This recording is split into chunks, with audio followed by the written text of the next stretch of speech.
You wake up in a world where almost everything around you traces back to one name. The walls of your smart home, the phone in your hand, the screen before breakfast, all connected to the same empire. Even the skyline outside your penthouse window carries the fingerprints of your family's construction arm. This isn't fiction. This is the story of South Korea's most powerful dynasty, the family behind Samsung. They didn't just build a company, they built influence so vast that many wondered if they were shaping the destiny of an entire nation. Yet behind the polished boardrooms and billion-dollar deals lay a darker current. Scandals, political alliances, courtrooms, prison sentences, pardons that kept rewriting the story. In the winter of 2014, a private jet landed quietly in Tokyo. On board was Lee Kun-hee, the man who ruled Samsung like a silent monarch. He had collapsed. He would never speak again. For 6 years, he remained in silence. But during that silence, the empire only grew stronger. This is the saga of the Samsung family. How they built one of the largest fortunes in modern history, survived scandal after scandal, and remained untouchable. The son of a rice miller. Long before smartphones and semiconductors, before global dominance and stock market power, there was a small trading company founded in 1938 in Busan. Its founder, Lee Byung-chul, wasn't born into royalty. He was the son of a modest landowner in a Korea still under Japanese rule. His father wanted him to manage the family rice mill. Instead, he left for Tokyo. He returned in the 1930s with ambition and borrowed money. He opened a trading business selling noodles, sugar, and dried fish. He named it Samsung. It means 3 stars, a symbol of permanence. Korea soon plunged into war, liberation, and civil conflict. Where others saw chaos, he saw opportunity. He expanded into textiles, insurance, and construction.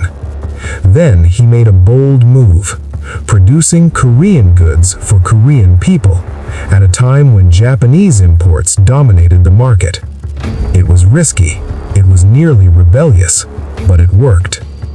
As the country rebuilt itself, Samsung rose alongside it. Yet rapid growth attracts enemies, especially when business begins brushing against political power. A deal with power. In 1961, a military coup led by Park Chung-hee reshaped South Korea overnight. Tanks rolled into Seoul. Democracy was suspended. A new regime took control. Samsung was already rising, but it was not yet secure. Shortly after the coup, the new government seized Samsung's bank, accusing Lee Byung-chul of corruption and financial misconduct. His reputation nearly collapsed. The message was clear: align with the state or risk losing everything. Lee chose alignment. Public apologies were made. Privately, partnerships were formed. In return, Samsung gained government loans, licenses, and access to major projects, all under the country's ambitious 5-year economic development plan. Between 1962 and 1966, Samsung expanded aggressively. Then, in 1969, it entered electronics, launching Samsung Electronics in partnership with Japanese firms. Its first black-and-white television sold out quickly. Behind closed doors, relationships between business and political power deepened. The empire was no longer independent. It was intertwined with the state itself, a relationship that would follow it into every future scandal. The Emperor's Son. In 1987, amid political unrest, Lee Byung-chul passed away. Leadership passed to his third son, Lee Kun-hee. Soft-spoken and reserved, he appeared more philosopher than executive, but he saw something others did not. Samsung, though powerful at home, was not respected globally. In 1993, during a meeting in Frankfurt, he delivered a command. It became legendary. Change everything except your wife and children. Factories were shut down, divisions dismantled, employees retrained or dismissed. Quality became obsession. When 150,000 defective phones were discovered, Lee ordered them burned publicly. Billions were poured into research and development. The company focused on semiconductors, displays, and mobile devices. Patents multiplied, innovation accelerated. By the early 2000s, Samsung had become a global technology force. Its chips powered devices worldwide, even for rivals like Apple. Yet control remained tightly held through complex cross-shareholding structures. Samsung was no longer just a corporation, it was a kingdom, and kingdoms attract scrutiny. The trial of a titan. In 2007, a former company lawyer publicly accused Samsung of maintaining secret funds to bribe officials. Investigations followed. Offices were raided. Documents seized. In 2008, Lee Kun-hee was indicted.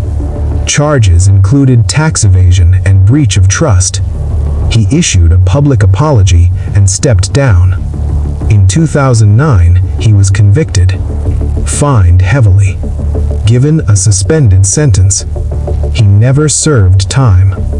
In 2010, amid national interests tied to international events, he was pardoned and reinstated. Samsung once again survived, but succession loomed. The Crown Prince. The focus shifted to his only son, Lee Jae-yong. In 2016, a political scandal erupted. It involved President Park Geun-hye and her confidant.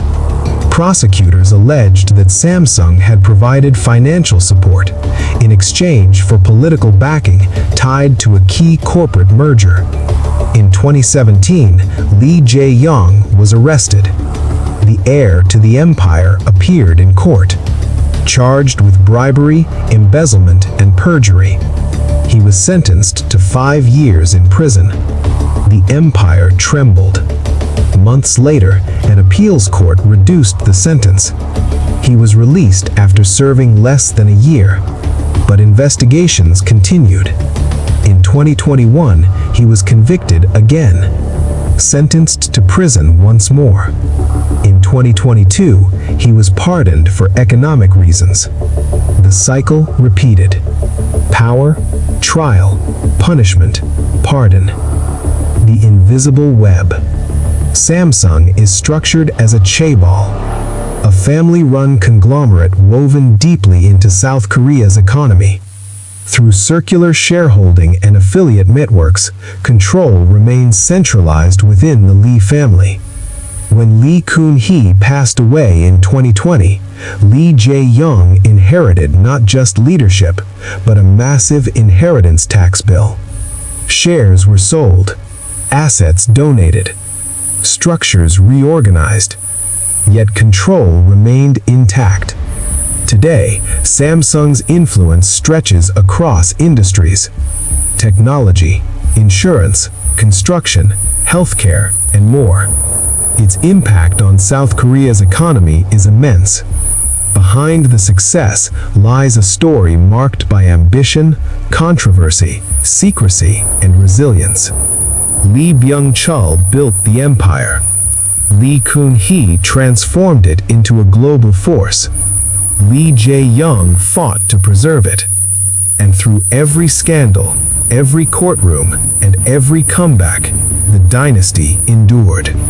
If you found this story powerful and want more deep business sagas, make sure to like the video, share your thoughts in the comments, and subscribe to the channel so you don't miss the next chapter.